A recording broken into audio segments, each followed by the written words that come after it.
पहला चैप्टर क्या है? संसाधन। इससे पहले संसाधन के बारे में बताया गया था, जो मानवीय आवश्यकताओं को पूरा करने वाले सभी जीव जंतु या वस्तु क्या कहलाते हैं? उसके बाद बताया गया संसाधन कितने प्रकार का होता है? 3 प्रकार। कितने प्रकार का? 3। इसमें पहला था प्राकृतिक, दूसरा था मानव निर्मित और तीसरा था मानव। ठीक है ना?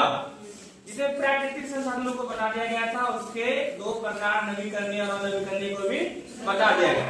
आज हम जानेंगे पहला प्रकार बता दिए गए थे, परिभाषा भी लिखा दिए थे। उसके बाद दूसरा लिखाना है नवीकरणीय लिखा दिए थे, अब क्या लिखाना है? और नवीकरणीय। उसके बाद थोड़ा जान लो। वैसा संसाधन जिनका भंडार क्या है? सीमित है। मतलब क्या है? जो सीमित जगह में फिक्स है ना, वो कभी इस्तेमाल हो सकता है। अब ध्यान देना है, भंडार के एक बार समाप्त होने के बाद है ना, उनके नवीकृत नए बनने में, यानी पुनः दोबारा निर्माण होने में है ना, हजारों वर्ष लग जाते हैं।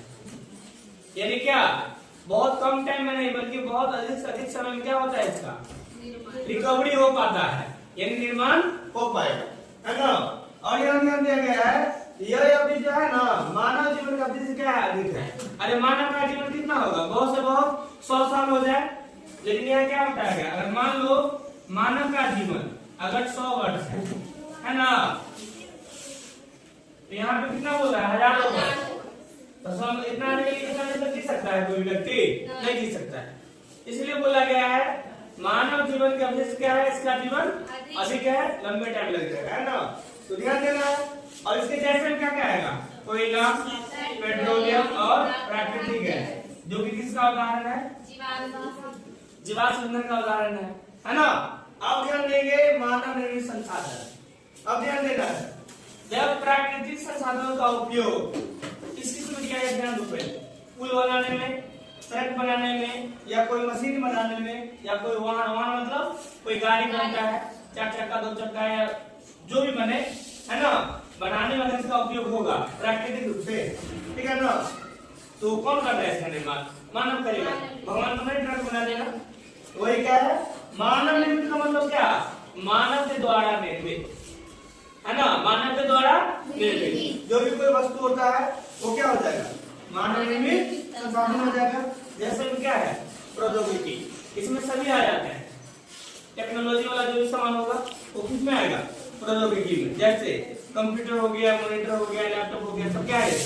सब प्रौद्योगिकी वाला चीज है ना, इंफॉर्मेशन टेक्नोलॉजी वाला है। तो ध्यान देना है, क्या कहने तो आगे कौन सा है?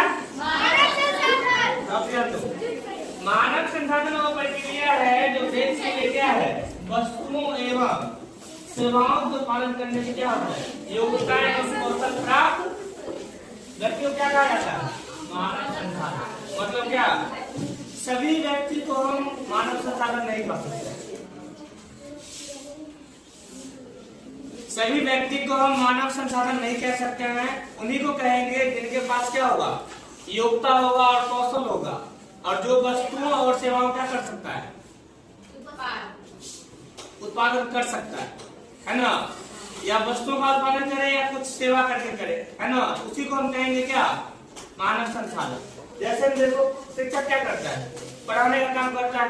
इससे क्या होता है? शिक्षक अपने कौशल और योग्यता के हिसाब से क्या करते हैं? बच्चे को पढ़ाते हैं, बच्चा सीखता है। और जब बच्चा सीखता है तो बच्चे भी सीख जाते हैं।